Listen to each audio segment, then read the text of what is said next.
All right. Your host, Cy Smith, coming to you on a blue Saturday. Every Saturday is Youth Day. And this here is our A through E National Summit, our alphabets A through E National Summit. What this is a dialogue that we have to talk about the work that we did this month. And since the last summit, so it'll be the last week or so in December, and we'll have a week left in January that we'll discuss with the next month's summit, which will be February 26th. So this discussion that we're going to be having, we're going to get started here in a few minutes.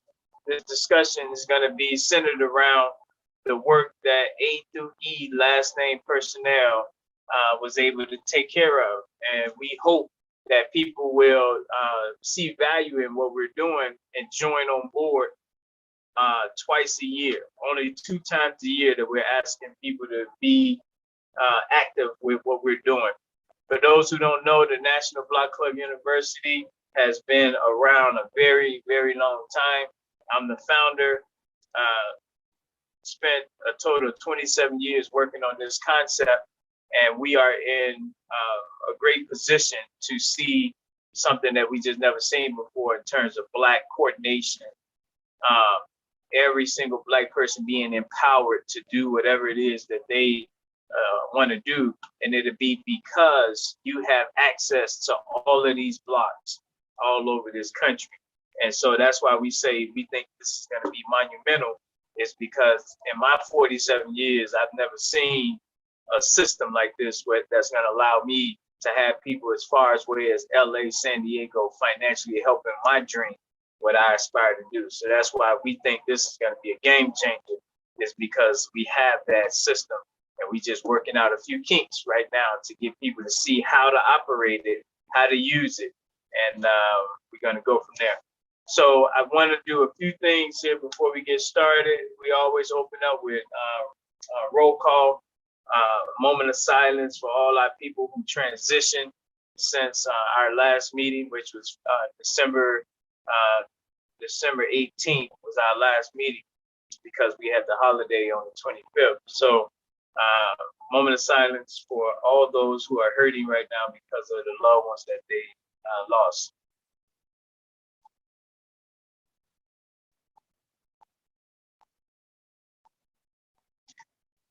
Thank you. We also have people who unfortunately was killed, and that's one of the first topics on our agenda here. I'm going to be going back and forth. We got to have multiple breaks in here. The roll call is, let's see if we can pull that up right now. We had 20 zip codes in Chicago. These 20 zip codes in Chicago, each is linked to a different U.S. city. So this roll call is for Chicago. This national summit is always in Chicago, but all of our 20 sister cities ideally would be here, especially those whose last names begin with the alphabets A through E. So the roll call is as such: 60612 zip code. That's the East Garfield Park neighborhood. That zip code is linked to Boston. Brian Dickens is our governor for that area. He ideally would be on the call today, on the Zoom today. 60623 is North Lawndale. That zip code is linked to Los Angeles. Eric Strickland, last name S, not assigned to be on today. 60624 is Sandra Brinson. Sandra is our elder, so she's not into the Zoom stuff. But Sandra has been keeping me up to date with what's happening. That's Garfield Park zip code. That zip code is linked to Atlanta, Georgia. 60639 zip code is North Austin in Chicago. It's linked to Memphis, Tennessee. And our leader for that zip code, we hope, is going to be Daisy Neal. We'll see if she accepts that position. 60644 zip code is South Austin, whereas 60639 is North Austin. And that zip code is linked to St. Louis, Missouri. And we're hoping Angela is going to be the governor for that one. Angela Coleman. We'll see. In the meantime, we do got district leaders over both 3-9 and 4-4 who keeps the ball rolling in the event that we don't have an active governor in that zip code. 60651 zip code is it's in between, but it's West Humboldt Park. Some people call it North Garfield Park, and it's led by, we're in the middle of transition here. Kenita Jones is our elder governor, and then we got a sister that we're working on now to potentially become the governor of that zip code. But it's also linked to Birmingham, Alabama, and we got a superstar in Birmingham that's supporting this movement. 60609 zip code is New City. This is a very, very challenging zip code. We have a bad news report for this zip code later on today. It's linked to Detroit, Michigan, no governor, no district leader. It's bad news over there. We got to fix that. 60620 zip code is led by Francis Newman. That's one of our superstars. And that zip code is linked to Norfolk, Virginia. That's the Auburn Gresham neighborhood. 60621 is led by Chastity Freeman. And that's Inglewood. It's linked to New York City. And then we got 60629 led by Deborah Pryor. She's the governor. It's linked to Washington, D.C. That's the Marquette Park, Gage Park neighborhood in Chicago. We have 60636 led by Denise King. Denise King. And that zip code is linked to San Diego, California. 60652 led by Brittany Corner. Another C last name. Technically should be on this call, this Zoom today. Brittany is in charge of this zip code, and it's linked to St. Paul, Minnesota.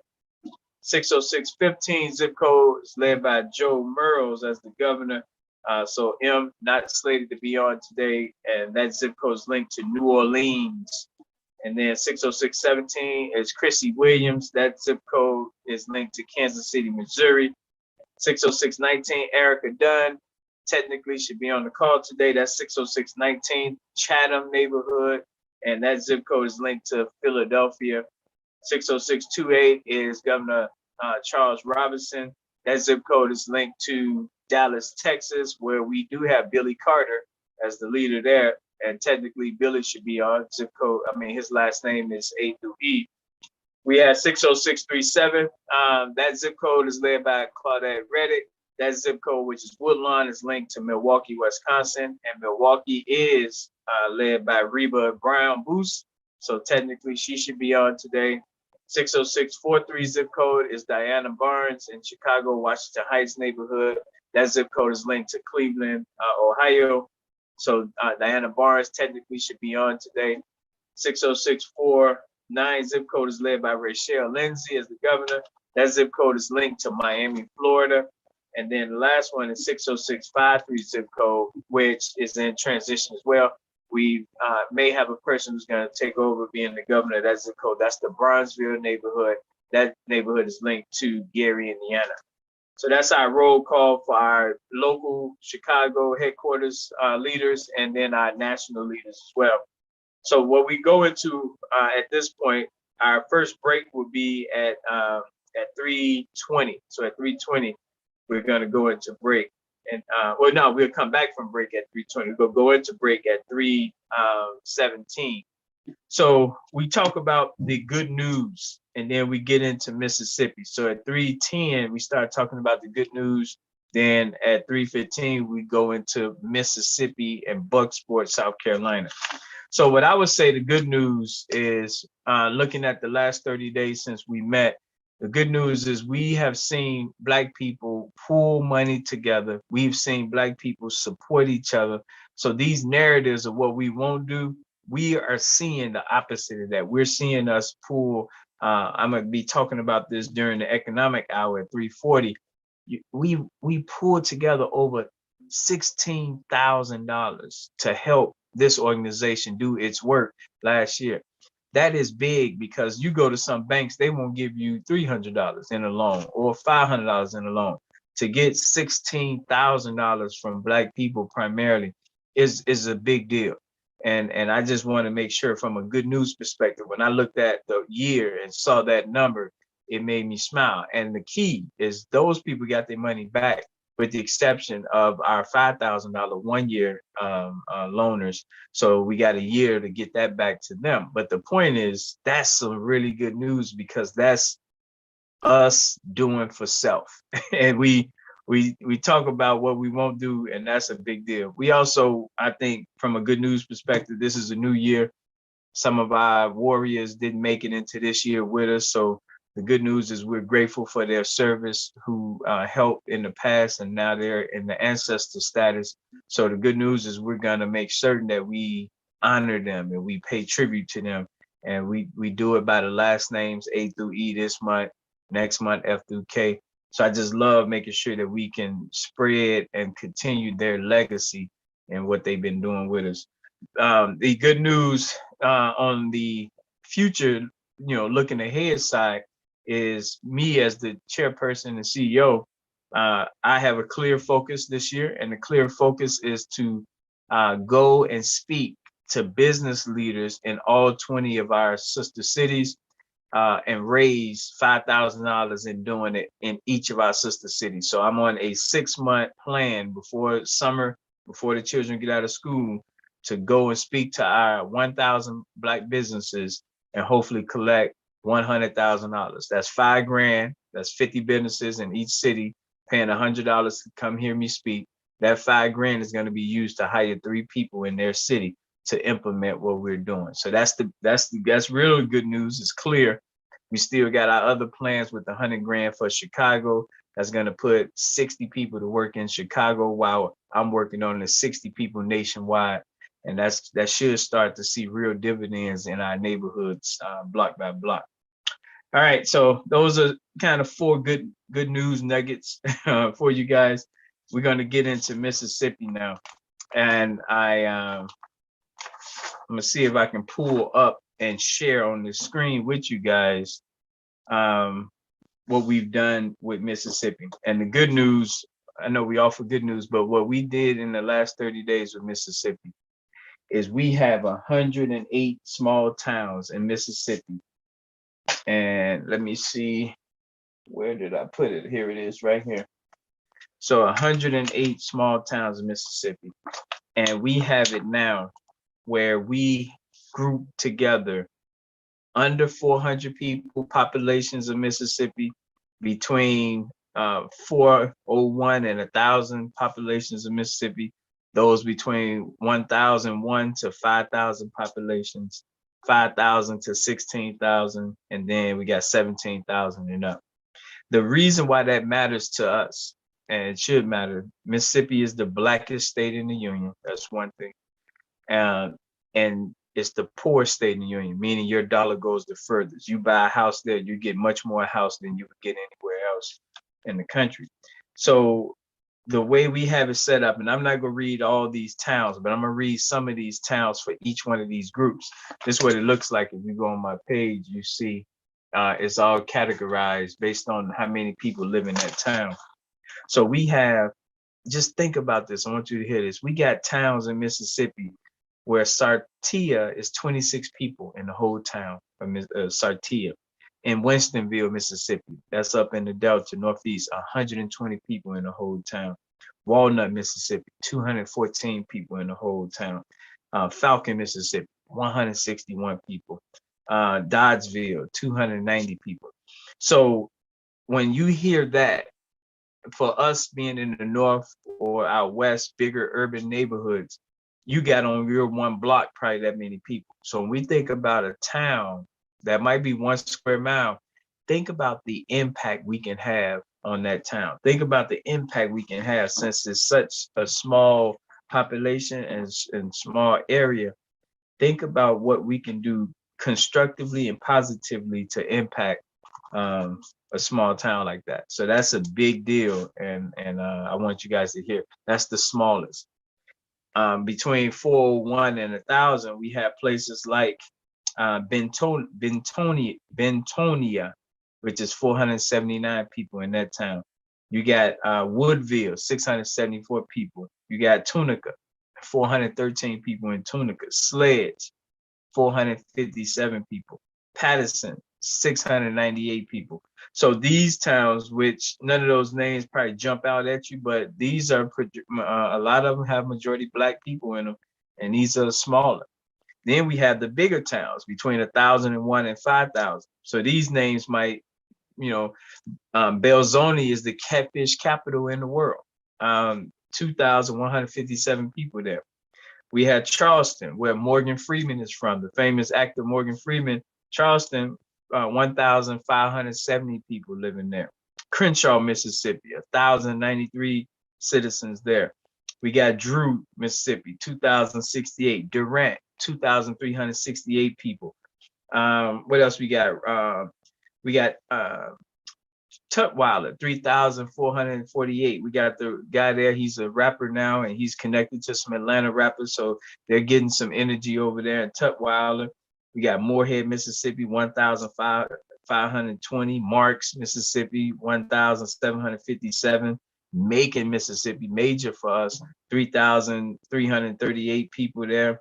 We got where Oprah was born, Cusco, 3,698 people there. That's in the southeast part of the state.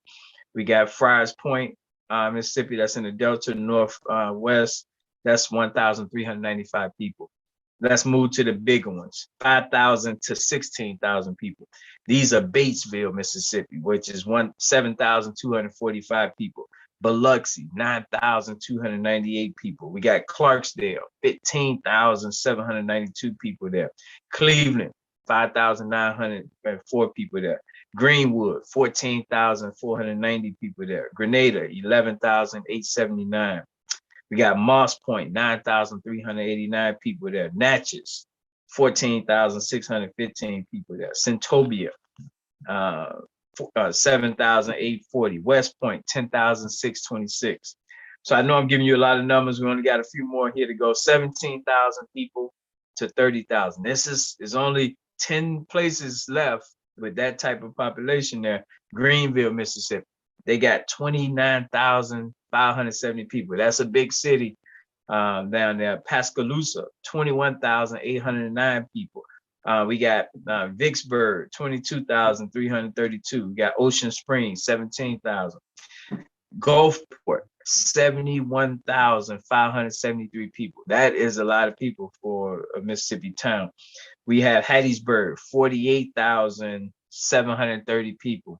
Then the biggest in the whole state is Jackson, 166,383 people. Meridian, 37,000. South Haven, 54,000. South Haven got a lot of people from Mississippi that moved down there in the last census, since the last 2010 census in 2020. So that concludes our first introduction to what we're doing. We're going to go to break, and we're going to come back at 3:20, and we're going to be talking about the violence. Before I go to break, our brother Keithrick Harris, I interviewed him. He's a brother out of Sledge, living in Jackson. He has a documentary coming up. It should have launched on yesterday, Friday the 21st. It's going to be $12, you guys. So we want people to get their 20 nickels together, and we want to flood this brother with money so that he can grow and tell his story of his state in the best way that we can learn from someone that lives there. So we got our brother Keithrick Harris. We want to get his $12 to watch his movie that he put together, and we want to support that brother. All right, so let's take our break. We'll be back. Let's go 3 minutes break, so we come back at 3:23. Thank you.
on your own side Smith is back. And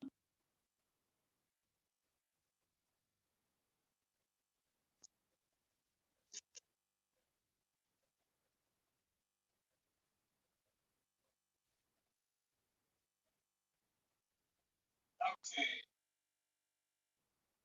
we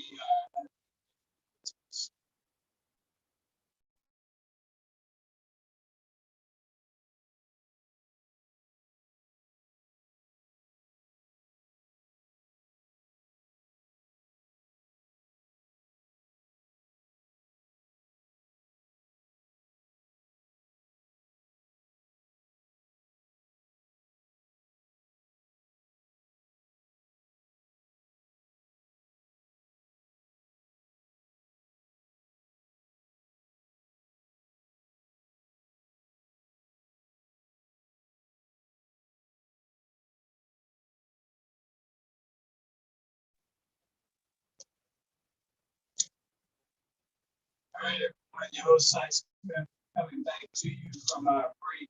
Went a little bit longer because you guys may not be able to hear me. It's a bigger problem if you guys can't hear me. I wish there was a way you guys could chime in and let me know if you can hear me. I would hate to go through this entire session with no one being able to hear.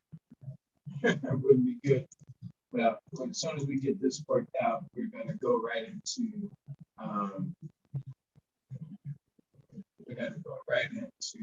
safety.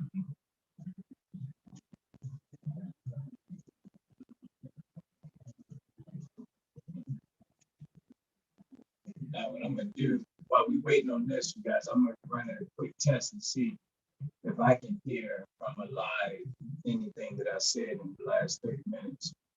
This is only a 2-hour conversation, so we really are losing valuable time here.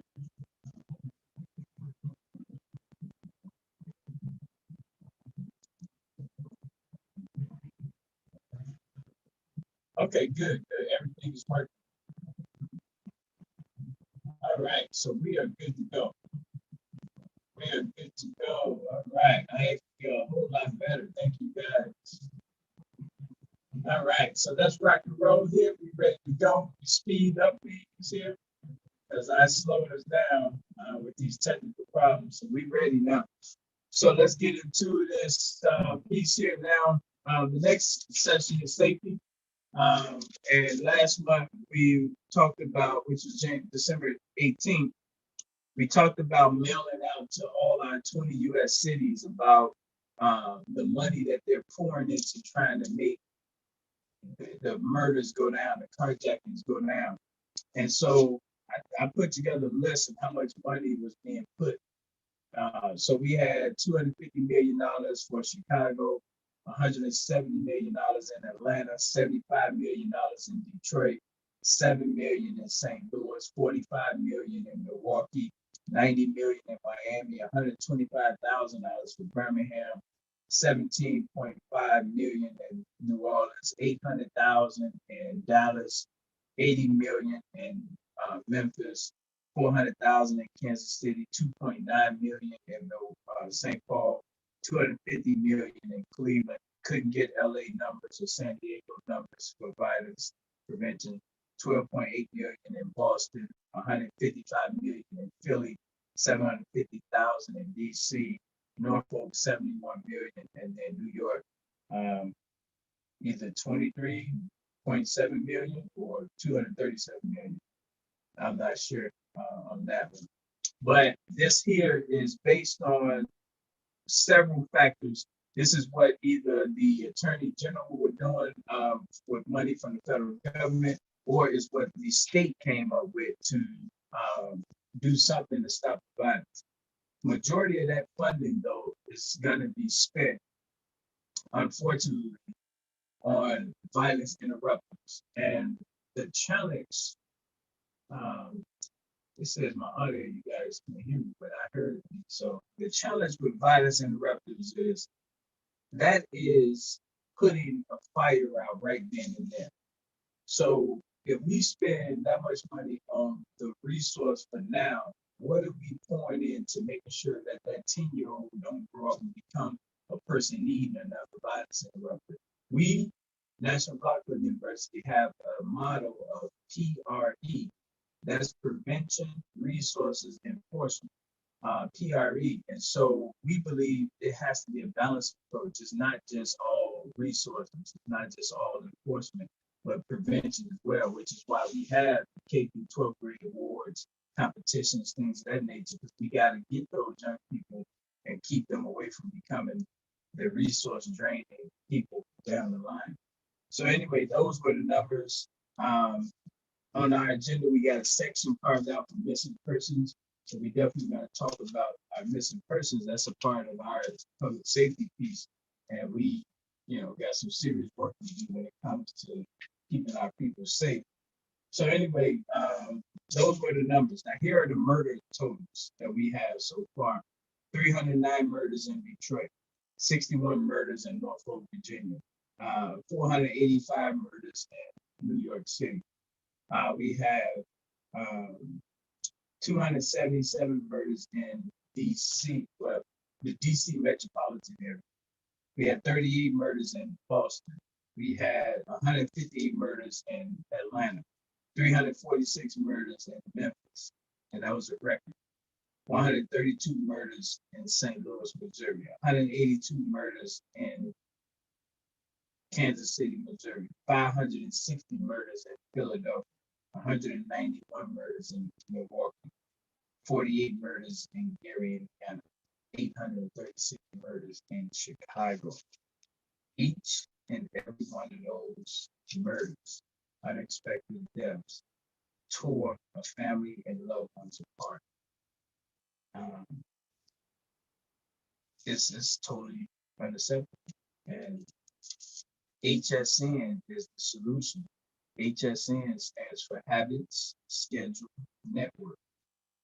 The black killing, which is the one we focus on, we all murders are bad. No one's killing no one.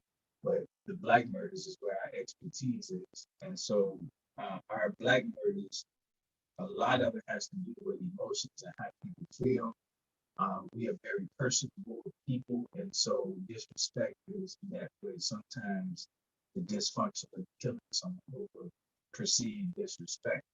Whereas other ethnic groups, their motives behind murders are different, and that's, you can look at that in the documented approach and see when we talk about mass shootings, that's typically not black people, so it's just every group has their own. I want to read to you some of the unfortunate details here. 3:40, we supposed to be switching over to our break.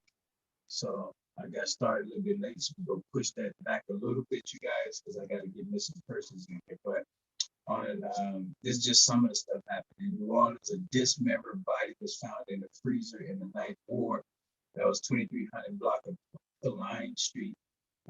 32 people were shot on the expressway in New Orleans last year. We had the Chicago man shot to death on 6th Ashland 78th Street. 18-year-old shot to death sleeping in her car in South Dallas. We had the 845 Neal Street in Atlanta. We had 4 teenagers shot in Atlanta from Peachtree, 1968 Peachtree Road, 845 Neal Street, 800 Hardware Street. One mother in Atlanta lost both of her sons in a 5-year period to murder in Atlanta, Georgia. Black woman.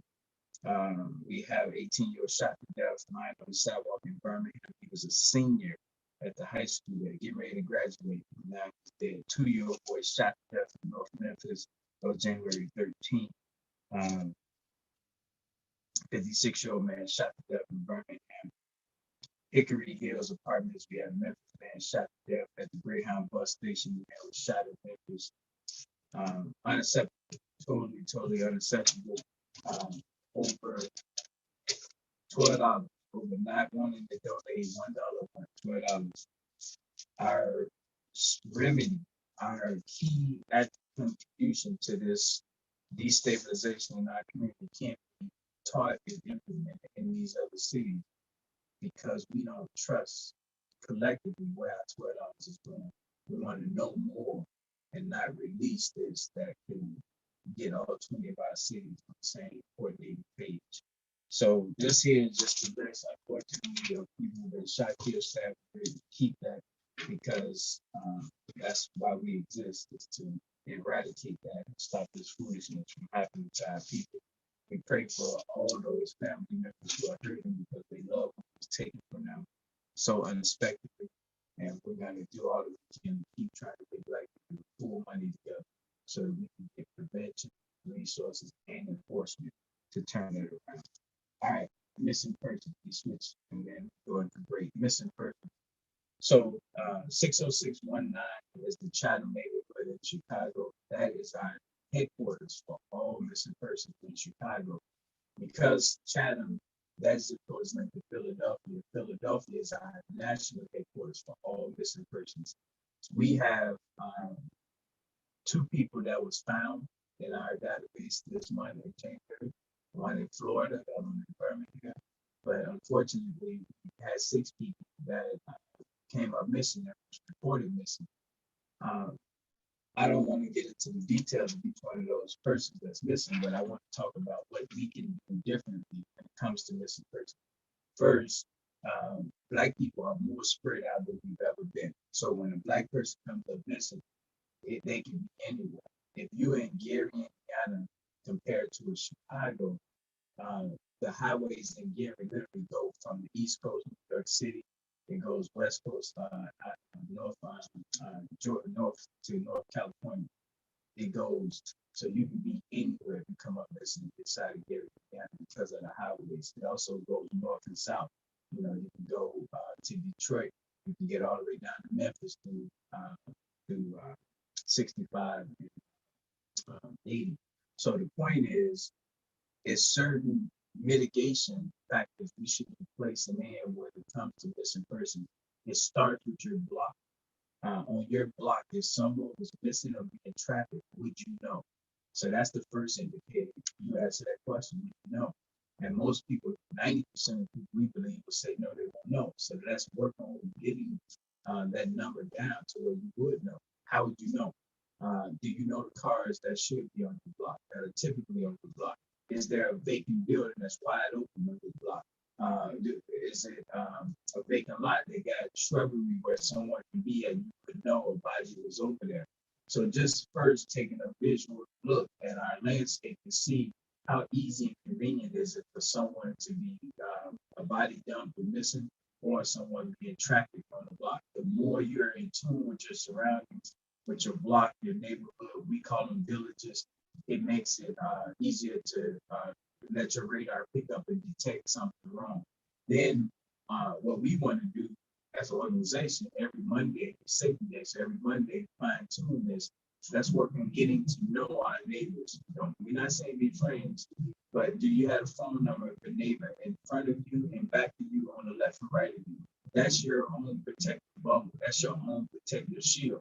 The more you know that, the more it's going to make it less convenient for criminals. Criminals love it when you mind your own business and you do your own thing and you're isolated. We want to make sure that from a safety standpoint, y'all are in a bubble, a force field bubble. All right, so I got to get the break now. It's a little bit more we got on missing persons of what we want to do to just make it less convenient. We also have a component that deals with professional missing persons, those who kidnap and abduct people for their organs. That's not just a hoax. That's not a hoax, you guys. There's real people out there doing that. And we want to make sure we're aware and that we are getting to know each other in our small 16 block areas to make it less convenient for them. All right, so right now it's 3:42. Looking at the agenda, when we come back, we're going to be on economics. So we give it 5 minutes and then we'll be back at 47. Thank you.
All right, all right, all right. Your host, Cy Smith, is back. We are at the economic development piece and construction. So that's going to take us up to the 355. Well, we probably have to go. Everything's pushed back because of our technical difficulties. But I want to talk about economic development. For those who don't know, every Wednesday is economic day to us. Every Wednesday. So every Wednesday, we're focused on spending money with our own community, making sure that we, like everyone else, keep our money amongst us for our culture and way of life. And I get it, not 100%, but we need to definitely keep more of what we have. Chinatown, Greektown, Italy, they get it. We need to do something similar to that with us. We shouldn't be afraid to have a black town. So I want to get into this economic piece here. So Wednesday being economic day, I have the numbers for last year now. We raised the total of $12,084.21. That's the total that we raised. In Chicago, we raised $3,711 in Chicago for the whole year. All our zip codes contributed some money except for New City, 60609 zip code, and 60643 zip code. So, and that's not just on the governors, that's on everyone in the zip code. So if you live in that zip code, that means we didn't even get a penny out of your zip code, yet still we ran our 12 meetings for the year in your zip code. And that means other zip codes paid for our work we did in your zip code. We just won't get to where we're trying to go as a people if we don't pull our weight. So we hope this year you guys will make up for that, and we can get money from all 20 zip codes. That's important just for this whole movement to be effective. You know, it's like you're rolling up your windows in the front, not the back, and you're expecting the car to get warm. We need to make sure we're on the same page collectively. Our top zip code winners is, and I'm gonna give you just a dollar amount in the zip code. So 60639 won for the west side, 60639. A total of $250 came in from that zip code. That's the best in the whole 6 zip codes out west. The best over east of the Grand Ride Expressway is Chatham, 60619 zip code at $496 total for the whole year raised. It's gonna be, I gotta add $12 to that. I'm sorry about that. And then $583 is the best out of all 20 zip code. That goes to Governor Francis, 60620, the Auburn Gresham neighborhood, $583. So that's the numbers. And like I say, the worst was nothing coming in from 2 zip codes. Other than that, thank every one of our zip codes for every dollar you put into us. Truly, to raise $12,000, that's like $1,000 a month. And that's from you guys, that's from us. And that's a powerful day because that means only us can stop us. And so I really, really appreciate everyone that did that. I want to also highlight on the economic front the $10 loan crew. That crew has been instrumental in helping us to make sure that we got, well, we're not there yet, but we're working toward having 100 people be able to electronically send $10 in. That's 1K. Everything we're building is about having 1,000 people ready to pull money together. So when we talk about 20 nickels to Mississippi, we got 1,000 people ready. That's $1,000 going to Mississippi. We talk about 1,000 people being ready for the 10 dimes for your sister city. That's $1,000. So getting to those 1,000 people is going to be big for the whole movement of what we're doing here. So that's a big deal. I want to make sure I talk about that from us being accountable to each other when it comes to putting money into what we're doing. Also want to talk about how this money matters to our young people. So Mississippi being the blackest state in the union, 9 states, that's 10% white, only 1 state that's almost 40% black, and that's Mississippi. So 18-year-olds all over this country are being asked to come link in with us, and we're gonna help you to help Mississippi. All 18-year-olds asked to, as a rites of passage, to help put money into Mississippi. You only got 1 year to be 18. We want to have you support us with helping Mississippi. So Mississippi, you're listening, you should be helping us to tell us all your family and friends up north, out west, over east who have 18-year-olds, because we got to talk to them about how we have a win-win situation for them, something they want.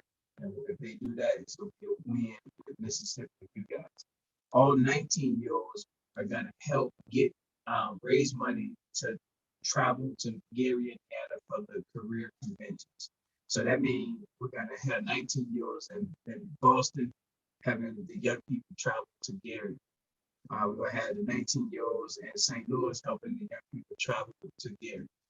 Gary being right next to Chicago is essentially the same the way I see it. So those 19-year-olds are going to be collecting little money, but when you got 1,000 people pulling little money together, it's big money, and they're going to be able to come to the blackest city north of Mississippi. 9 out of 10 people here, 8 out of 10 people in Gary is still black. So having our young people, 19-year-olds all over 20 cities, helping to pour into Mississippi so they can travel here, pour into Gary, is going to be a plus for this economy here in Gary, Indiana. 18-year-olds helping Mississippi. All right, now our 20-year-olds are going to be pulling together money to help Africa. Then our 21-year-olds are going to be pulling money together to help their local neighborhood, zip code. So that's that link for the young people. That's a rites of passage for you if you're 18 to 21 years old. We want you to really use those 4 years to become a broader thinker, thinking about the continent of Africa, thinking about Black Mississippi, thinking about your city, and thinking about your zip code. And while you're thinking about it, raising money to put there as well. All right. So last thing on the economic front I want to talk about is, well, I can't talk about the real estate, but please know that wherever we're traveling to, we need to have access to where people can lay their heads safely. So real estate is a big part of everything we're doing. That's a separate conversation because that's on the for-profit side. But just know that's a part of the bigger picture here. The other thing I want to highlight is those speaking engagements, which is the new model for this year, which is 50 business owners paying $100 to come hear directly from the founder, if you will, about how our plan is going to help their city out before the children get out of school. So if you got a loved one, family, friend in one of our 20 cities, please let them know, send them this video, because we want to show them that we have a plan that's going to make economic sense to them. I'm going to pull this up. I want you guys to look at this. I'm going to talk about it while you guys are looking at it. This here is what I was just speaking about. So what you're looking at right here is 20 different cities, each city targeted 50 Black businesses, targeting them to contribute $100. 50 times 100 is 5K. 5K is how we put 3 people to work for 90 days. So each of these cities, if we're able to convince 50 businesses to pay, they're going to put 3 of their people to work so that they can take this process we have and make it long-term and sustainable. So that's what you're looking at on the left there. 1,000 Black businesses before the summer is out. I hope to be visited and win over for this $5,000 fundraiser. Now, I want to zoom in because I want you guys to see this. These are the businesses that are grouped together to support each other. The first Wednesday group of businesses are apparel, anyone selling clothes, beauticians, chefs, DJs, entertainers, restaurants, seamstress, and travel agents. If you are any of those, every first Wednesday, we're trying to get you guys to talk to each other and make sure you're doing business with each other. We really put an emphasis on that. And we believe if you guys do that, that's going to make Black economic sense for all of us because of the other things we have connected with this process. Moving on over. We have there in red, beauty supply stores, car washes, cellular stores, cleaners, daycares, car washes, landlords, liquor stores, nail salons.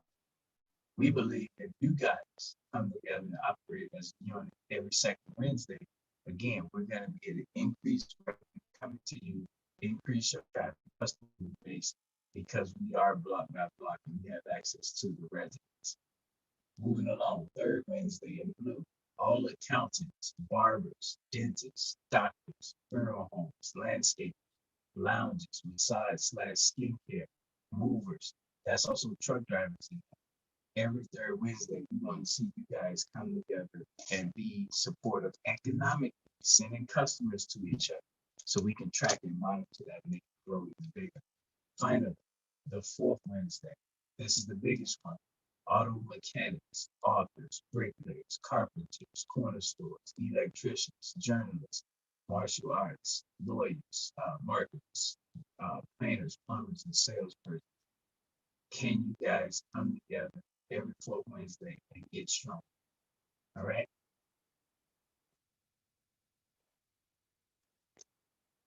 Okay. Sorry about that. Here we go now. This is time to talk about the construction. So what I just shared with you is our vision for how to have Black businesses organized so that they will have layers of support amongst other business owners. And because we have every grade linked to a different K through 12 grade, you're going to have those parents also supporting more so because they see you're giving back to their students. So just imagine your business owner, you got new revenue coming in from parents, and new revenue coming in from other Black businesses in your Wednesday group. Every Wednesday is Economic Day. We ask every person to name 4 Black businesses they spent money with, circulated money with, at the end of every single month. So this helps to make sure that we're on top of circulating money with each other. So let's get into construction. Then we're going to go into break. So team 5, we have 8 teams. Team 5 is our construction team. If you notice on the slide I just showed you, team 5 was it was auto mechanics, it was bricklayers, carpenters, electricians, plumbers. These personnel are needed in our community because nationwide other ethnic groups are in our neighborhood making a lot of money. So we believe that this here is imperative that we find our own people who perform these functions, and that any home repairs that you know you need, you get it to us, 312-405-8844, because we're going to keep that database up so that knowledge can stay with us. 312-405-8844. So that's why I just want to say that about Team 5. President Biden is releasing a lot of money for construction, build back better, and we're not in position, in my estimation, as we should be. But let's start with home repair. That'll get us in the database going. Detroit, Michigan is our national headquarters for all construction. And then, of course, 60609 in Chicago. So that's it. We're going to go to break. We're going to take a 5-minute break. We'll come back at 4:05 and we'll get into the career clubs. We'll be switching gears to education. I'm going to leave this time with this video I want you guys to watch.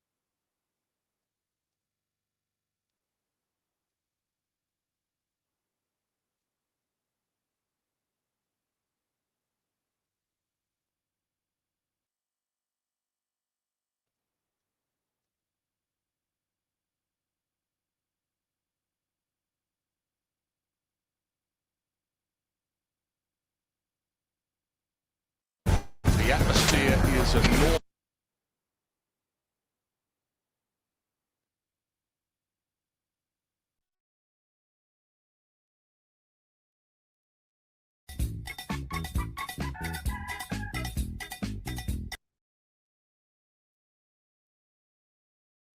Chase First Banking, a debit card and app for kids, and tools for you to teach them good money habits.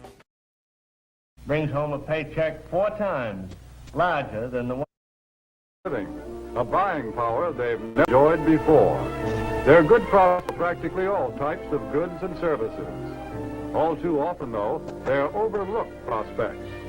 Why? Because of some good, valid reason? No. They're overlooked because of mistaken ideas. Because of out-of-date ideas about how the Negro lives and how he buys. The truth of the matter is that the Negro lives pretty much the same as other folks. He buys pretty much the same way, too. But just the same, a lot of old doubts and opinions keep cropping up over and over again. I don't like to do business with Negroes. They're drifters. You can't keep track of them. Yes, although a lot of people think that way, the truth is that 1 out of every 3 Negro families living in cities today owns its own home. That figure comes directly from the United States Bureau of Census. Maybe so, but Negroes are poor credit risks. Not more of a credit risk than any other group. Actually, the Negro home buyer meets his payments faithfully, often more faithfully than other race groups in the same economic level. That's the information we got from people who ought to know, the National Association of Real Estate Boards. Well, maybe, but I've always heard that Negroes buy shoddy, poor quality merchandise. No, it's just the other way around. According to leading researchers, in proportion to population and income, Negroes buy more quality products than any other comparable United States group. You see, there are a lot of confused notions about the Negro customer. But when you dig right down and find out about them, they just don't hold water. Negroes own homes. They meet their payments faithfully. They buy good brands of merchandise. So why let a lot of old-fashioned ideas hurt profits? Take a look at the real facts. Here in Washington, D.C., the nation's capital, some amazing facts and figures about this new market have been uncovered. For a first-hand report, we would like to take you directly to the United States Department of Commerce to hear this story from the Secretary of Commerce himself. Here is the Honorable Sinclair Weeks, the Secretary of Commerce of the United States. In the Department of Commerce, we are constantly alert to trends that mean a healthier national economy, better business for the nation as a whole. Recently, we have been interested in a rising young market, one that represents a huge potential for goods and services. I'm referring to the new Negro market.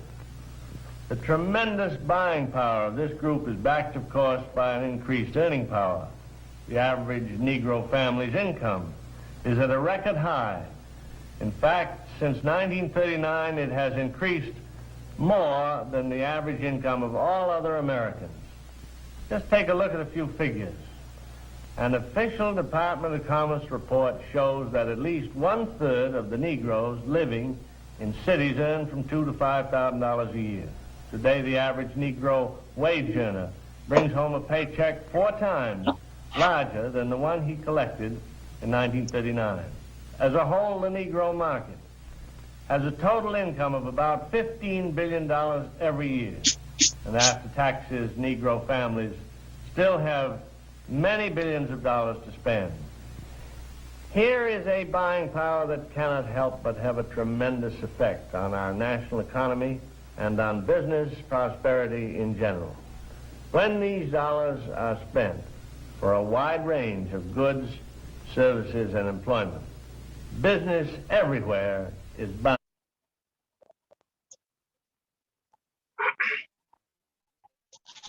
All right. I don't know about you, but if you black and you feel like, wow, we being targeted, I did. And I'm not surprised by that. That comes to us courtesy of our West Side superstar, Angela Holman. She sent that to me. And, I said, I'm going to do my job to get it out there to each of you guys, because we need to know. This was back in 1954, 1944, one of the two.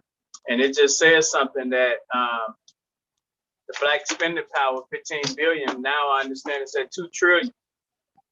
So when we finally agree to circulate money with each other,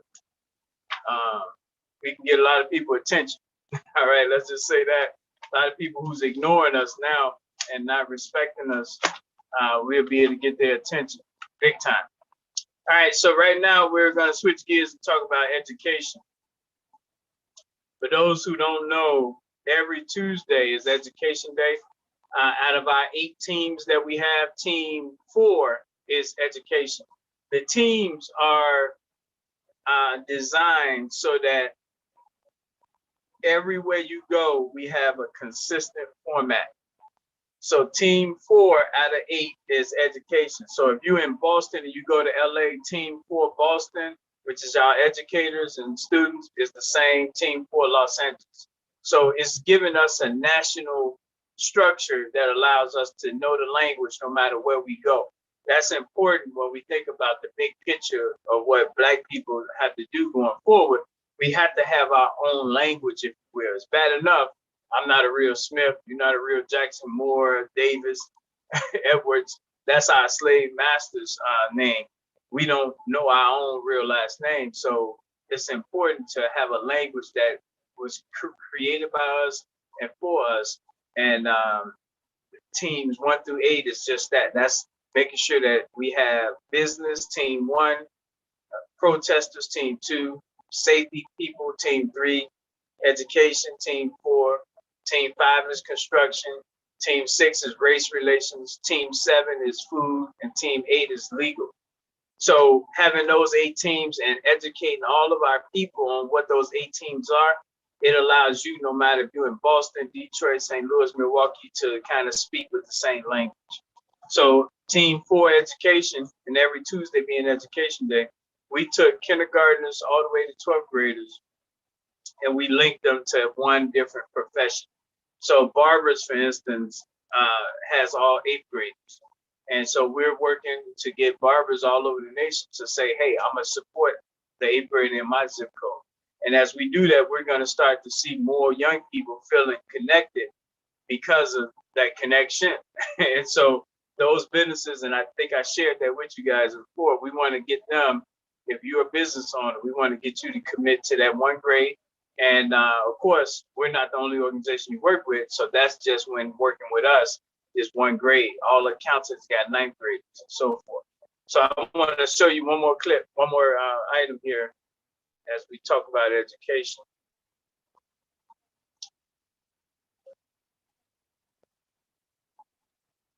Okay, so this here is 10th graders university. So every grade, as I said, we have first kindergartners all the way to 12th grade. So I'm gonna do some zooming in here so you guys can see. So 10th graders here, those sponsors are all caterers, have 10th graders, all cellular store owners, 10th graders, all Coast Guards have 10th graders, doctors, DJs, heating and ventilation technicians have 10th graders. If you guys in those professions agree to this, those 10th graders in your city and your zip code will have just so much support that they probably wouldn't even know how to operate. So every 4th Saturday at 4 o'clock, we meet with those 10th graders to talk about what they care about. Now let's talk about something bigger than 10th graders. So here at the top left, it says 7 daily living habits. We're talking about education right now. I said Tuesday is education day. So you see there on Tuesday, slide over, you see it say education day. This is what we call systematic behavior because it tells us how to operate and when to operate. It's not forcing you to do it. It's just saying if we were to coordinate together, we'll have more results because we're stronger together. On the right side is the structure part. So one is systematic, the other is structure. The left side, the 7 day living habits, is a system because it deals with how you act, behavior. The other side, the 8 teams deal with structure, who you are. If you're a business person, that's team 1. If you are a lawyer, that's team 8. If you are a teacher, that's team 4. That's just who you are. And when we think about structural racism in this country, it's a lot of judges, police officers, probation officers, that's in their position, who they are. And because of their belief system, we get the short end of the stick. That's what structure gives you. It's people who's in position. And that's what the 8 teams, by learning those 8 teams and knowing in every zip code, we're organizing people based on those 8 teams. That puts you in a position to kind of know how we're navigating nationwide. I want to point to the bottom there. It says kindergartners, it say primary supporters of education. On the left, kindergartners through 12th graders. In the middle, it got one of the professions that we're asking to sponsor these activities. Then on the right, is what we have them doing to win, compete, and win. So kindergartners, coloring competitions, first graders, creating a calendar, meaning they know how to map out the 28 days or the 31 days each month. Second graders, the U.S. map. We got some higher grades that can't even draw a U.S. map, but we go challenge the second graders for that. Third graders, spelling bee competitions, book reports for the fourth graders, knowing how to do long division for the fifth graders, essay competitions for the sixth graders, the puzzle contest, coordination, problem solving. That's what seventh graders give us. Persuasive writing. That's what the eighth graders do. Essay number 2 contest. That's still persuasive writing. It's also still book reports, but it's in a essay format. So that's what our freshmen do. The Africa map. The same way the second graders got to know the U.S. map, we asking and challenging the 10th graders to learn about the 55 countries in Africa and know where they are and draw them on the map and win you some money. 11th graders, the technology competition, and then the politicians, we got them doing, the 12th graders working on the political parties. All right, so I went, we're at the 413 area. We go switch gears and go over now to the awards. So these are the competitions they do, and they're going to ultimately win awards. They're going to win some money. All right. So I'm going to let you sit on that, watch that for a minute, while I get ready to send you over to this next piece right here. Hold on.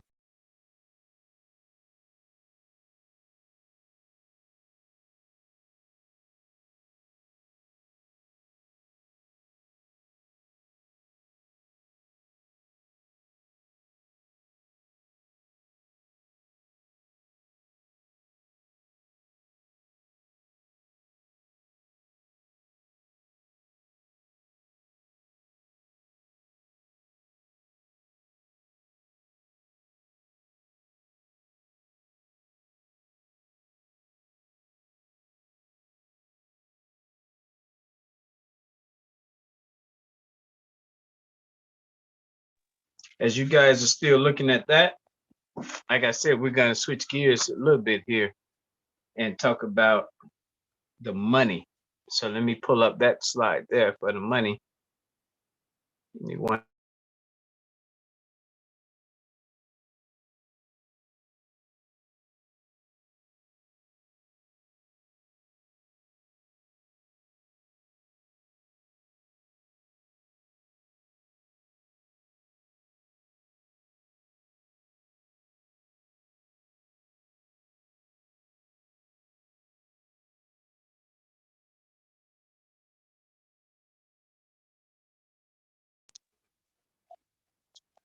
Long term.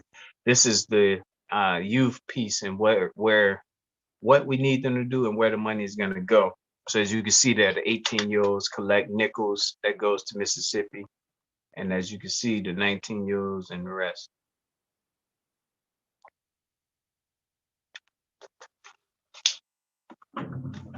So as you can see, everyone has a role to play. Everyone has a role to play. All right, so I thought I'd be able to pull it up, but I couldn't. So let's move on. I just talk you through it. But the goal is in every city, every zip code, starting out with the city, then we get it down to the zip code, is to give away up to $300.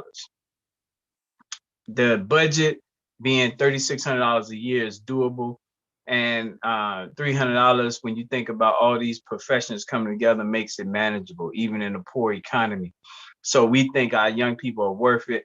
The schedule I wanted you to see would show you for the whole year which grades are going to be competing to win that money. But hey, what I'm saying to you here is the kids are worth $300 a month. And that's where the $5,000 will put us in a position to make sure that we have that money for the 3 months that $5,000 is at play. All right, all 8th graders, we want you to put on your radar when you get done going on your 8th grade trip with your school. We want to get you down in Mississippi, to Mount Bayou, Mississippi, the first and the only 130 plus year all Black governed city in this country. We want 8th graders to go and visit the legendary Mount Bayou, Mississippi. We're going to put money behind that desire of what I just shared as we get our 18-year-olds to capture that money for us. All right. We also talk about health during this time period. And I wanted to show you this slide when we talk about 5G. And for those who don't know, the wireless carriers and bigger picture, we can talk about this more when we get to policy. This nation is built around capitalism and making money off of people. And so when they introduced 5G, on one hand, people wanted faster internet service, faster phone service, no less drop calls. And I'm sure with anything, it comes at an expense of something. So from the phone carrier standpoint, you want it faster, we can charge you more money, less complaints. Now you're going to radiate us more. So on the health side, we might take the hit for us wanting to be more convenient. What I would say is the way it's set up now, the rich and the big companies have all the leverage, and that's a problem. The beauty of us being structured the way we are, last names A through E, next month, last names F through K, is we will be able to galvanize and have a voice to say, time out. What about this? Don't just do what you want to do. We got to balance this thing out. And so on the health side, of course, we're dealing with the COVID, but 5G was forced to turn off around airports because it'll interfere with their radios. Well, if it'll interfere with radios, imagine what it'll do to our bodies around airports. So if you're traveling, you might be traveling into a radio or a microwave, if you will. So I'm not an expert, but what I will say is that I don't trust people who are not accountable to others, who are not as transparent. And if you're listening, if you, whether it's big pharma or big tech, I just have a problem when you're so big, too big to fail, when you're so big that there's little there's almost nothing we can do to impact you. The beauty of what we're doing though is getting organized at the grassroots level. So whatever we do, we can have a voice. All right. COVID. So whether you took the shot or not, my message to us collectively is before COVID came out, Black people were some of the most unhealthy in this nation, more unhealthy than our people in the continent of Africa. And partially because I believe in the continent, they're not partaking inside of some of the poison food that we're partaking in, mixed with so many preservatives and things of that nature. They're closer to nature over there than we are. So we've been dealing with obesity, lead poisoning. We've been dealing with hypertension. We've been dealing with all type of health issues. So you put that with COVID and, it's not a good thing for us. Our immune system is important. And that's what I want to say to all of us. We can talk about the shot if you for it or against it, mask if you for it against it. But we need to make sure that we are doing all we can to be strong, healthy, and around for our loved ones. It's keeping your immune system strong, drinking fluids to keep flushing out what you put in. We know this is garbage we put in, keep flushing it out. The other thing is making sure that you're, how do I say it? Washing your hands was important before the pandemic. I used to be very dismayed when people use the restroom and not wash their hands. So I think, if anything, that's one of the good things is it made people more aware of germs. So be as less germy as you can. But every Thursday is health day to us. So we say, hey, drink that alkaline water, be able to stretch, on Thursdays at a minimum, do your push-ups, sit-ups. Just be as active as you can. Watch what you put in your body. Put less in your body. You don't have to eat to get full. Eat to live, as they say. Don't eat all this dead stuff and then let it sit and you ain't working out. That don't go together. So yeah, Thursday is health day to us. All right, let's switch on over. Ina Jones is our superstar in Chicago, and she has a farm in Georgia as well. We bought watermelons from our 20 zip codes from her last summer, and we're going to do it again. But I want to challenge each of us to, because we got to name our four at the end of each month anyway, what can you carve out in your household that you can buy from a black farmer. February 15th, Ina will be opening up her physical store in Chicago in the 60621 zip code. But and she will, I believe, have deliveries. But I just want to challenge us that when we have a black person who opens up some grocery store, is one in North Lawndale, I understand as well. How do we make sure that some of our money is going to them? Ideally, we'll flood them, but at least some money is going. So if we got 1,000 people buying $10 worth of something from Ina, that's 10K. That's not small change. Same with our grocery store out in North Lawndale. Got to meet them as well. But on the food side, it's just carving out what is it, carrots that you can buy from the black farmers? Is it lettuce? Is it tomatoes? Like what one thing that you are just set in your spirit that when you go to the store, you not go buy from them, you go buy from us. That's a mentality, that's a mindset, and I'm hoping you will join us on that. Okay, so then what time is it? 4:23. So we should have took our break. We're gonna take our break now, 5 minutes again. So we'll come back at 4:28, and we're gonna talk about policy, legal, and accountability. Policy, legal, and accountability when we come back in 5 minutes. Thank you for watching.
right.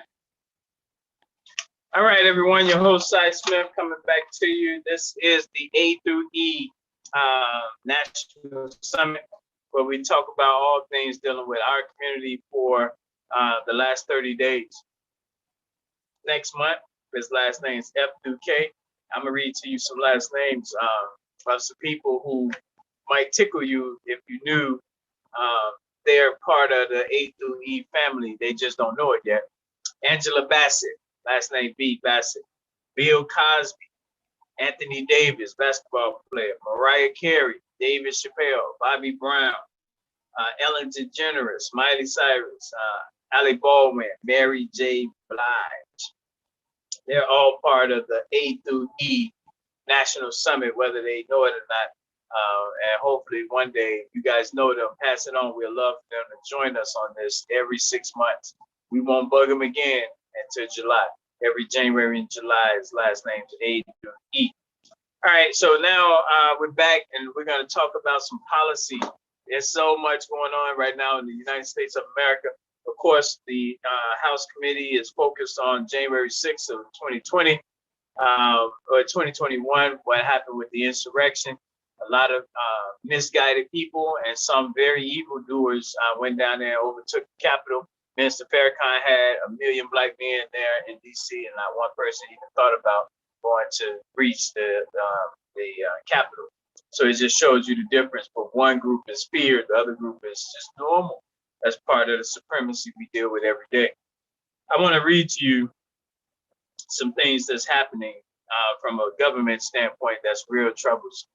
And that is in the South, we have Florida and Mississippi I want to talk about. Georgia, we talked about it in the past. You can't even give a bottle of water to a person standing in line to vote. So think about these type of people that you wouldn't even want someone to get water standing in line for hours to vote. Think about either two things when I hear this.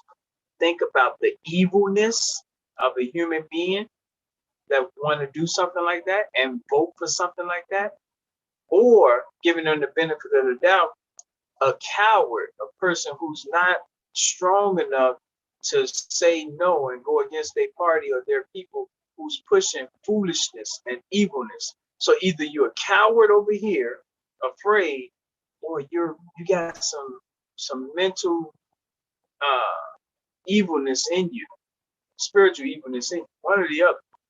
So anyway, that was Georgia. No water, so people standing in line to vote. Inside of Florida, Ron DeSantis, the governor, supports a bill that talks about essentially not saying, writing, speaking anything that's going to hurt other people's feelings. And that's how I believe it's written. I don't have it in front of me, but we know who they really are targeting, white people. And the sad thing is there are a lot of white people who understand the value of having the truth be told. And so it's those insecure or evil white people. It ain't all white people. And so I know some fine white people who raised their right hand and swore to that would be in the Navy. So I know some wonderful white people. But you got, again, either cowards or evil white people, and they don't want their feelings to be hurt or feeling guilty. And so I just wanted to make sure from our standpoint, this is our team number 8, our legal team, that we're doing everything we can to support the NAACP, the Urban League, any of our groups that's out there organized in this arena, that we support them to push back. If you leave your grass uncut during the summer, meaning unchecked, just keep growing, you eventually go get a response from the city. I believe things have to be met with a response. So we can't let Ron DeSantis and his cowards or evildoers get away with saying, don't tell the truth if it hurts your feelings. Like that is it's unhealthy for white children to grow up and not hear both sides, to grow up and not see the other way of looking at things. You do a disservice because they grew up thinking with blinders on. And the fact of the matter is, the world isn't being and not headed in a direction where whites are going to control everything. The numbers are just not there anymore. So it's a matter of now coming off the high horse and knowing how to partner, how to play with others, how to integrate, because you're not going to be this ruler and controller that you've been. So I just think that's a disservice to all the children inside of Florida. In Mississippi, Black legislators walked out of the Capitol because they want to pass a bill in Mississippi similar that talks so much about critical race theory and making sure that what you're teaching, take all names out. Let's not offend no one. And again, the truth stands on its own. And this is just unfortunate. And whether they get away with it this year, next year, there's no running away from the truth. We live in a more connected society. So what they do on education, people get educated outside those four walls. So it's only a matter of where they're going to get that information from. But you can't hide the fact that this nation was built on evilness. Three groups collided to make this country. The natives who was here, the stolen Africans, and the evildoers who call themselves planters and explorers. Okay, so those three groups came here and two groups lost. One group prevailed, and now they're holding on to this day. And it's just the numbers aren't on their side. So you can hang on all you want, but it's just a matter of time. And to have, again, Black people that they don't even want to acknowledge the pain and suffering from our ancestors because it might hurt their feelings is just totally backwards. All right, so that's on the critical race theory. Let's talk about Mississippi, the blackest state in the Union, Mississippi, the poorest state in the Union. You have private prisons, which you heard me talk about in the past on the safety front. But Bradley Lum, L-U-M, is the CEO of Prison Industries. This here is the non-for-profit group that gets funding so that they can teach prisoners how to gain a skill and be productive when they get out. Here's the problem. And GEO was one of the big private companies. They changed their name to Core Civic. If you check previous summits, you heard me talk about Core Civic because they recognized what was happening. It was becoming unpopular to lock people up. First it was Blacks, then they started locking up illegal or undocumented, but it's just gotten unpopular. The winds have changed. So they knew and they changed their name to Core Civic so they can focus on training people that's locked up in their prisons because they knew that sounds better. But at the end of the day, you guys are making a profit off of someone else's pain. Your premise is out of order. Profit off of pain and suffering. So the United States of America spends $81 billion on incarceration. $81 billion. Now, only 7.4 billion goes to private prisons. So good job, government, on that. That they not putting 15, 20% into these for-profit people. So that's as of May 21st, 2018. Mississippi is only one of two states that have a non-for-profit running their training.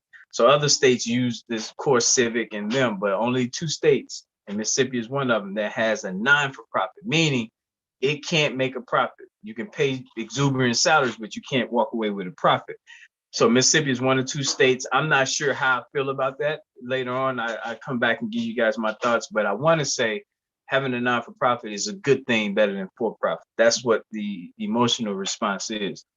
There are 4 state prisons in Mississippi, the blackest state in the Union. There are 4 federal prisons, I meant to say. There's 5 state prisons inside of Mississippi. There's 21 correctional facilities in the whole state.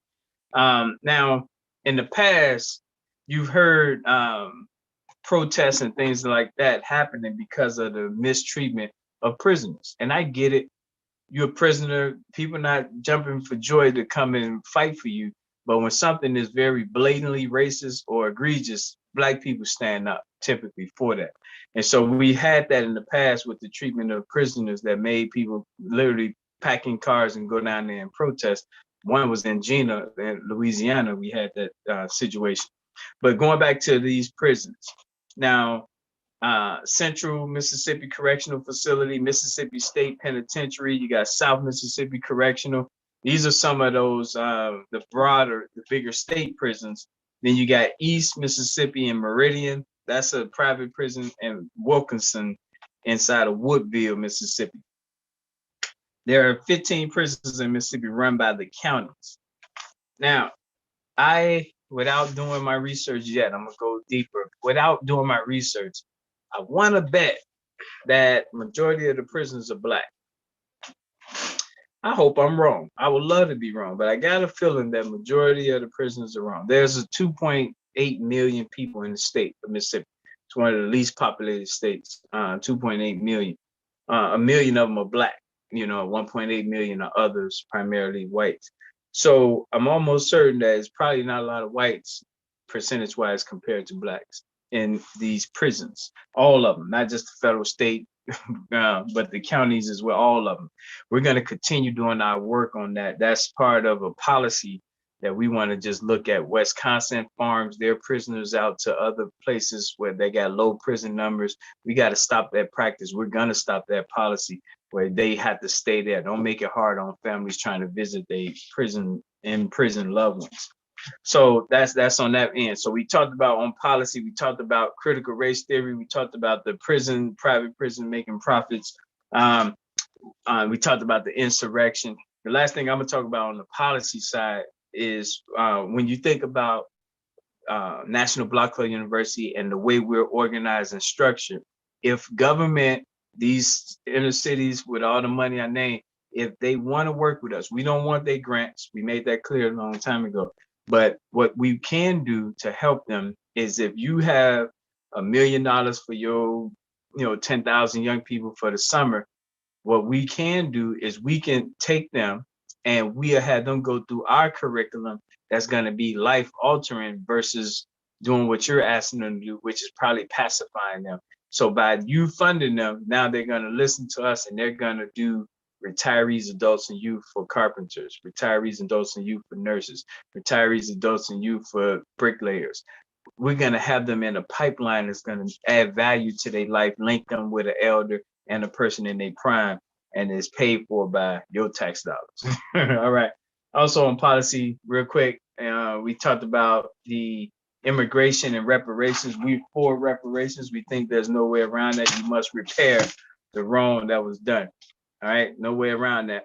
So voter registration, our brother Lanyard Smith and Evangelism of Grace is pushing voter registration along with some others. We're partnering with them. We're going to work with them to make sure that all those 17 years old and up, 18, you get registered, but 17, we need to get you in the conversation that we get you ready to become voter registered to vote.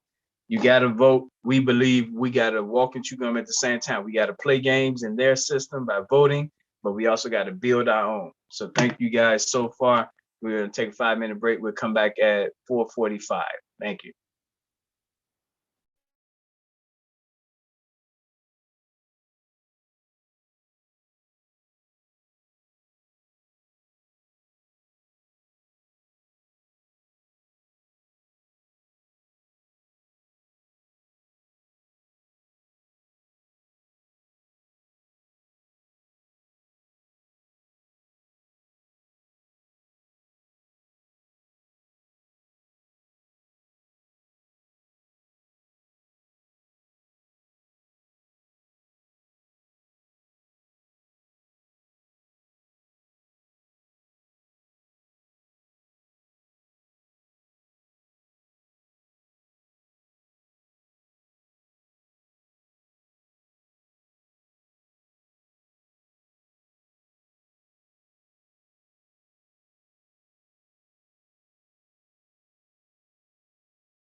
All right, all right, all right. We are at the last, that was it for the breaks. We're at the last frontier, you guys. And this summit will be in the books. All right. Um, what you was looking at a moment ago when we was on break, you was looking at the schedule for next month, starting February 1st all the way to February 28th. Showed you every single day where we're on tour at inside of Chicago 60628 zip code. Every one of our US cities is on tour in one neighborhood in all 20 cities. Whether you're in Memphis, Detroit, St. Louis, Milwaukee, we posted where you're on tour at. The purpose of that tour is to get everyone to go into one neighborhood and have impact. This here allows us to share. Instead of one neighborhood that got the most active people benefited, we're taking it and sharing it by going in each other's neighborhood. Now, I only have 14 minutes, so I got to get a lot in real quick. As I stated, this is last names A through E. What we ask you to do, what we ask everyone to do, is twice a year to do something. Based on your last name, we already know what we would love for you to do, but it's always your call. Isolation, starvation, and exploitation is what's happening to Black people in this country. Hurt, abuse, and bitterness is what we're doing to ourselves in this country. So this is how we wanted A through E last names to help us fight back this month. So we wanted Abrahams, Allens, and Andersons to help us with connecting with white suburbs and asking them if they care about coordinating with us to make life better. We asked the Banks, the Barnes, and the Baxters to come together and help us by going shopping and spending money on tour in that area that I'm showing you for next month. We're asking the Bishops and the Blackmans to pay for someone repairs. So that's putting money into our auto mechanics, bricklayers, carpenters, plumbers. All Bishops and Blackmans are asked to do that before this month is out. The Blakes, the Boyds, and the Brooks are asked to pay for someone's food. Going to the restaurant, just buy somebody's food. You've done your part. And we only ask you to do this twice a year. All the Caldwells, Carters, and Chapmans, we asking you to do report card evaluations on politicians and people that we pay to do a job. All the Clarks, Clintons, and Collins are asked to participate with Team 8, our young people that want to become lawyers doing mock trials. Our last names, Davises and Dawsons, are asked to help put money, that $300, whatever denomination you can afford, but $300 is the cap, into our K through 12 graders. All of our Edwards, Ellises, and even Evans are asked to do safety patrols, walk the neighborhood, patrol around the neighborhood, be the eyes and ears. We only ask you to do it now and in July. That's it. Then the last one, the Dyers, are asked to put money into K through 12 graders. So we know what we're asking to be done forever now, based on your last name. Now, this here is Chicago's A through E, and it's 108 names we looked up. This is 108 different people we do not know, and this month we're working on getting to know them. This page here is B through C last name people. There it is right there. B through Z, because last month was B through C. Z. So every month we're searching out 108 people because it's 108 meetings we run every month. And we already know when we meet them based on their last name, we know what we want them to do. So I just wanted to get that out there to you guys because I think that's phenomenal because what that does, it shows you we're creating predictability in our neighborhood. So getting back toward the end of the agenda here, that was our open session. I wanted to get that in there. I want to talk about the Gary conventions. We'll talk about the Gary conventions. So some of you guys who last names was A through E, I want to put this out there to you. So we have people in Mississippi, we have people in all 20 cities who haven't sent in at least $1. And this here is this is we 9 days away from a new month, and you only have this many days before we're not gonna bug you until July of next year, until July of this year, which is 6 months from now. So all of our Campbells, Canes, Evans, Dawkins, Brinsons, Carpenters, Dunns, we asking you to send in your $1. Our website is www.nationalblockclubuniversity.com. So we would love for you to do that. And what I want to stress to everyone, if everyone do their little part, then it's a big deal and there's no stress. So it's two benefits from this. It's a big deal because it's scale, and then there's no burnout because it's $12. So we hope that we can drink that Kool-Aid, that we as a people can do that, because if we can't do that, think about all the heavy lifting we still have to do. But if we can't do that, then we definitely not gonna do no heavy lifting, not collectively. We might do one or two individuals who's motivated. So we hope that people can do this simple, easy, and convenient SEC. Now, Gary Conventions. So let's talk about what that is and why that matters so much. So the Gary has been selected because Gary is a Black city, just like Mississippi is a Black state, to pour into. And so what we have created is 52 weeks, 52 weeks, every single week of conventions for Gary, Indiana, for America. But we're asking people to travel here. And I said it earlier, to me, because Gary is so close to Chicago, if you come all the way up here to come to Gary for a convention, you should definitely spend some time in Chi-Town. It's right next door. All right. So when we say Gary, we talking about Chicago too. So I want to read to you these conventions.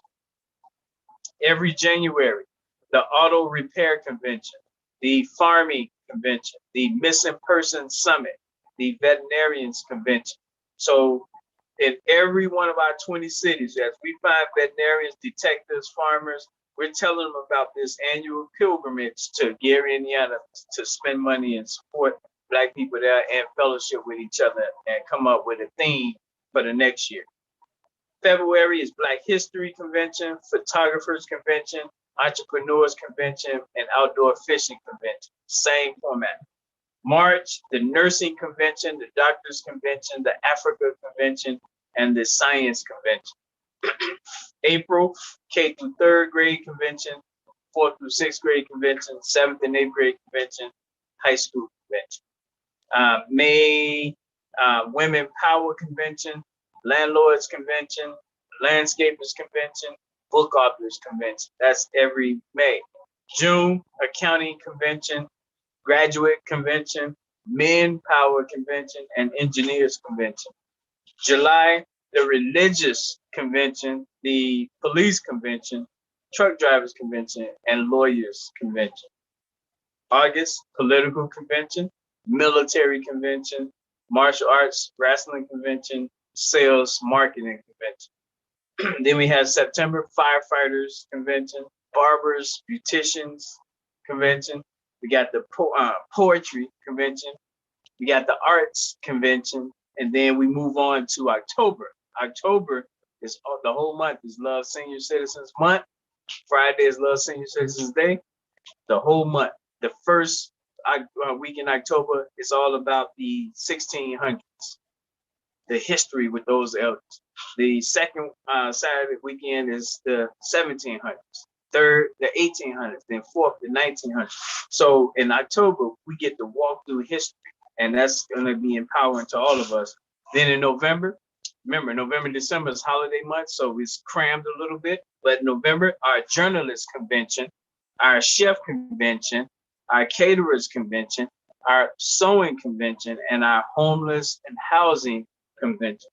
And I just want to touch on the homeless and housing convention. Every November is Homeless Awareness Month. Homeless isn't what we think, that is someone sleeping out on the bench. Homelessness is when you don't have your own home. Homelessness is even if you shacked up at home and living in conditions that you know they can put you out whenever they feel like it, and it's not much you can do. So that's the homeless. And we're talking about that homeless and the extreme or chronic homeless. December, we got the Plumbers, Welders, and Painters Convention. The second week, the Carpenters and Electricians Convention. And we got the Bricklayers, Painters, and Roofers Convention. That covers 3 Saturdays out of December.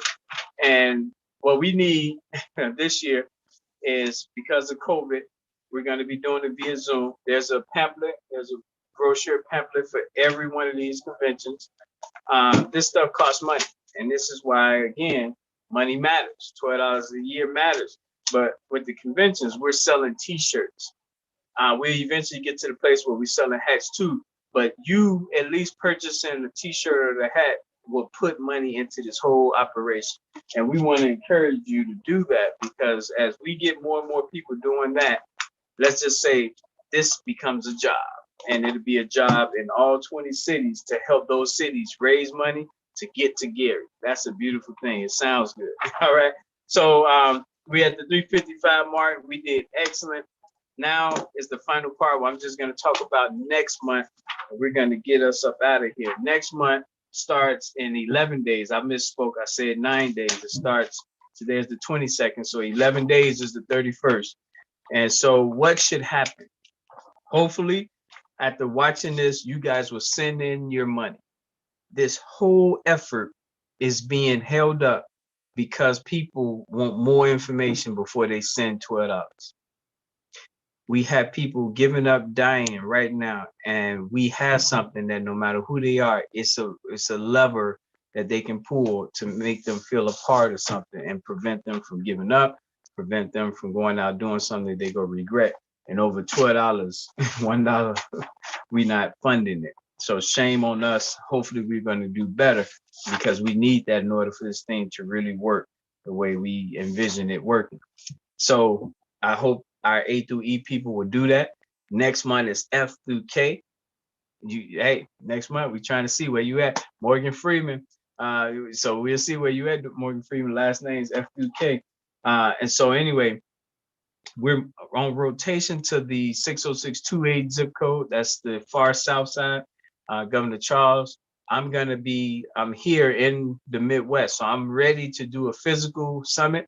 I think we'll see what COVID is. It looked like the Omicron is going down, so they say. If it's safe, we'll pull the trigger and meet you somewhere in 60628 next month in person, and we'll still always Zoom so that our people that's not even in the state can still watch what we're doing. The other thing is businesses, because this is a big push. Please, if you have a family member that does hair, shoe collection for profit, whatever they're doing, please link them with us and let them know we can help connect them to new customers, because we are block by block. But what we need from them is to help us get to this $5,000, 50 businesses putting up $100, raise this money so we got more people working to connect dots. That's it. Thank you guys for watching. Thank you for tuning in. My number is 312 area code 405-8844. Our website is www.nationalblockclubuniversity.com, www.nationalblockclubuniversity.com. This here is in our library on YouTube. You can watch it at any time. You can share it with others, and please let them know at the end of the day, if they don't circulate that $1 or that $12 for the year, they're suffocating an effort and a movement. It's either circulate or suffocate. Stay strong. Peace.